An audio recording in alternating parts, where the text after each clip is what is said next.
Good morning to you, Mr. Trump. Good morning. Congratulations. Thank you. That's very exciting. How did it happen? What time? How did it happen? I know how it happened. Yeah, don't answer that. We won't get into the details, but it was about probably 2 o'clock yesterday afternoon, and it was very exciting. On Easter, so we have an Easter baby, which is beautiful. Well, that's fantastic, and it looks like Ivanka's doing great. So probably for the moment, Theodore is your favorite grandchild. We're going to get to the controversy revolving around that in just a moment. Okay. Let's talk about what happened over the weekend, over last week in the Brussels attacks. Ray Kelly is one of the people who says this is the wake-up call for Belgium and for Europe. They never got it together like we did after 2001. Do you agree? Well, Ray Kelly's a friend of mine. I know him very well, and he's 100% right. And I said about Brussels, if you remember, the New York Times criticized me very, very viciously when I said Brussels is a hellhole, it's waiting to explode, and they ended up doing big articles on it, and then all of a sudden everybody's saying I was right. Brussels is really in deep trouble. They don't know what's going on, and it's look, they have people that never had anything like this. They have people that have absolutely no control over themselves, and it's a real problem. It was a real problem. Yeah, Mr. Trump, they've got clashes on the streets today because the open borders policies of the elites have been very, have a very different effect on the people. Yet our president, President Obama, in his weekly address over the weekend, declared that we should be open to more refugees as an example of what America represents. We're going to play what he had to say and have you react. Okay. As we move forward in this fight, we have to wield another weapon alongside our airstrikes, our military, and our counterterrorism work, and our diplomacy. And that's the power of our example. Our openness to refugees fleeing ISIL's violence. Our determination to win the battle against ISIL's hateful and violent propaganda, a distorted view of Islam that aims to radicalize young Muslims to their cause. Now, he would probably say you have a distorted view of Islam or radical Islam. What do you say to what he had to say? I'll tell you what I say. I can't even believe that he's saying it. It's inconceivable that he's saying it. Open borders. Everything he said there is absolutely, you would almost say it's disgraceful. You can't even imagine that a man could make those statements, especially a president of this country. We need protection. We need borders. We need on the southern border, we need the wall, or the wall's going to get built. And Mexico's going to pay for the wall, by the way, just in case anybody has any questions. And it is disgraceful that he could say this, and especially when he talks about coming in from the Middle East, frankly, even more so, where they're undocumented. We have no idea where they come from. We have no idea who they are. And you saw what, a few months ago in California, you saw what 2 radicalized young people could do. The 2 people got married, killed their co-workers. It is just insane what this man is saying. You know, what's interesting is John Kerry was all over the networks over the weekend. He was saying that the Republican candidates, including you, are the embarrassment. Let's listen to this and get your reaction. Every leader I meet, they ask about what is happening in America. They cannot believe it. I think it is fair to say that they're shocked. They don't know where it's taking the United States of America. It upsets people's sense of equilibrium about our steadiness, about our reliability. And to some degree, I must say to you, some of the questions, the way they're posed to me, it's clear to me that what's happening is an embarrassment to our country. Your reaction? Well, I'm shocked by him. And I'm shocked that he would sign a deal like the Iran deal, which is one of the worst and dumbest deals I've ever seen negotiated. A horrible, horrible embarrassment deal. I'm shocked by his policy of open door. I'm shocked by just about everything that he's done and everything that President Obama has done.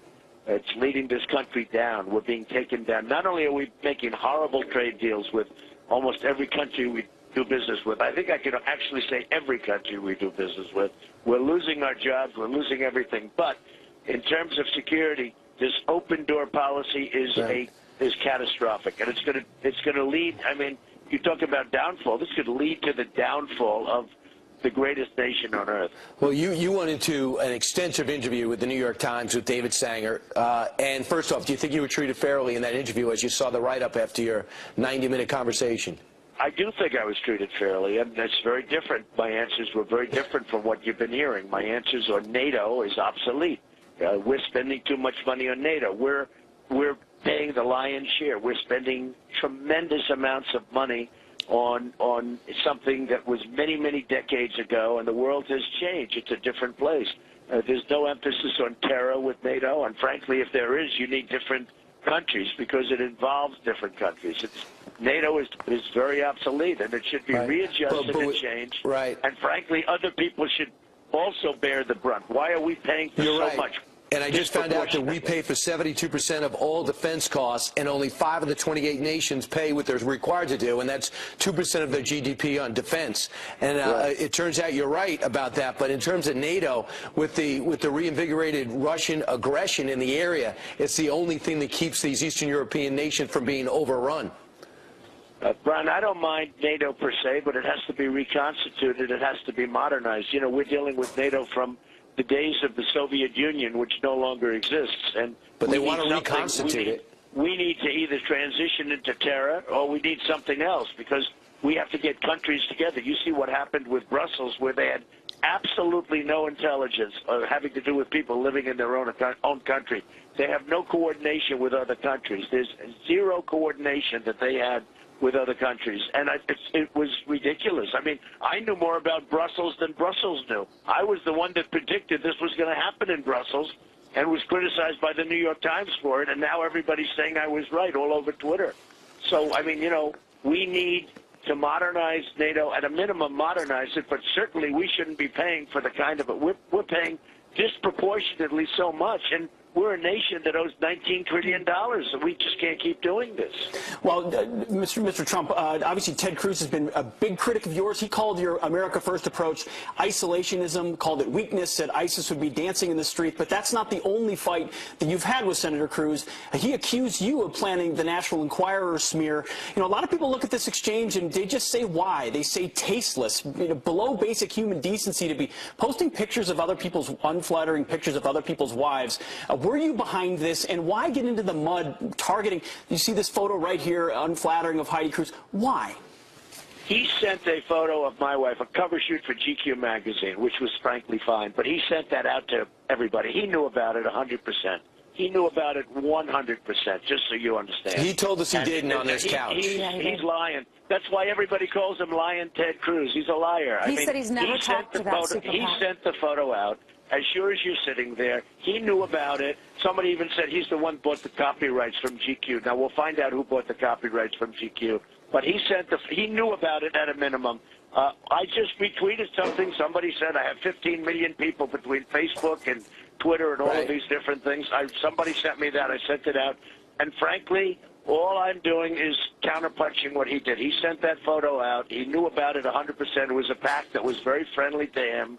And, you know, let's not be naive, folks. As far as strength, nobody has more strength on the borders than Donald Trump. I have Sheriff Joe Arpaio supporting me.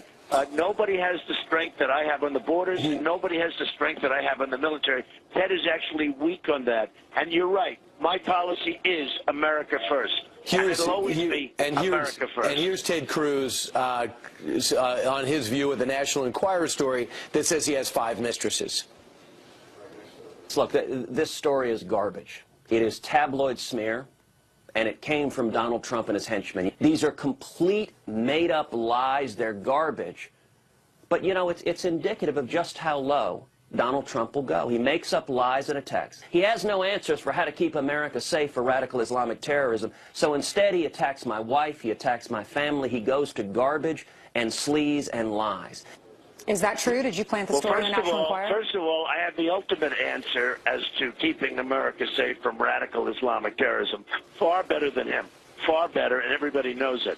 That's number one. Number two, I had nothing to do with the National Enquirer. I knew nothing about it. I just saw it yesterday for the first time.